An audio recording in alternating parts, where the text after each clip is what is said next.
Ready? Start.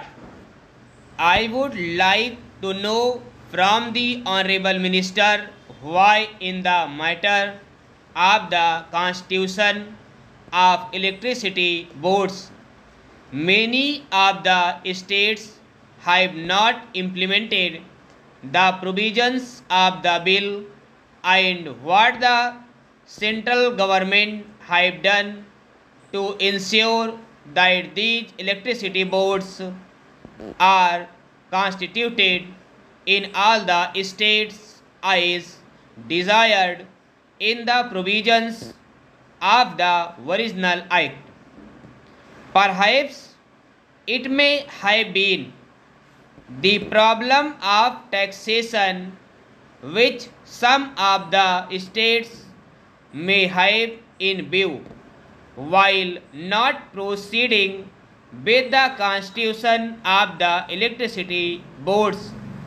But whatever might be the reason, and even as far as this question of taxation is concerned, the central government may have to lay down some sort of subvention or such other assistance as is found necessary.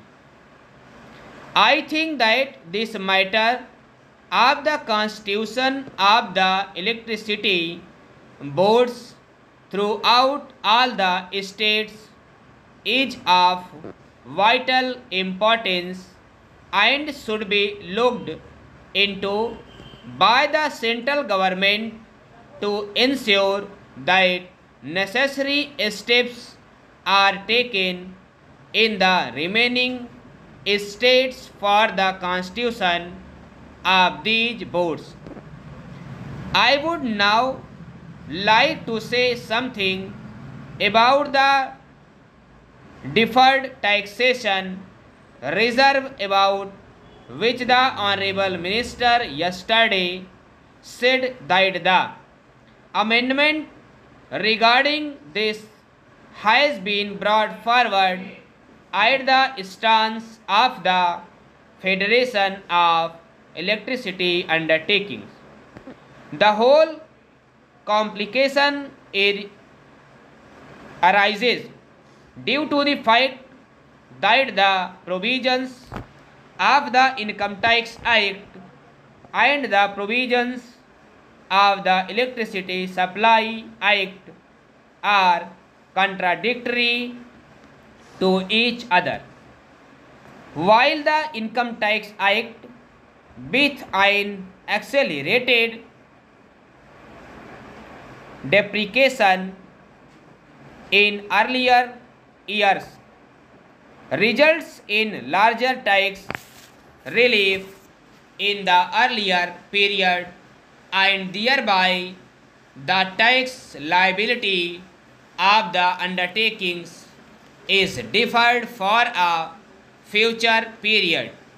The Electricity Supply Act restricts the provision of depreciation to a much lesser degree, and to that extent the profits of the electricity undertakings in regard to the income tax development and depreciation rates are restricted.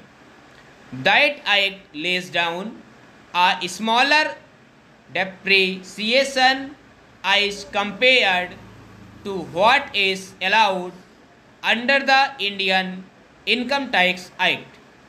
What has now been done has been put with certain restrictions that it does not really solve the demands that was put forward by the Federation. As a matter of fact, if the electricity undertakings should have been allowed to set aside that reserve for taxation liability for future years out of the profits which they earn year by year out of the rate increase which they have put into force from time to time that would have met the needs of the situation. But the clause, as it has emerged, would rather create more difficulties than solve them, and it has therefore been further represented to the Minister by the Federation of Electricity.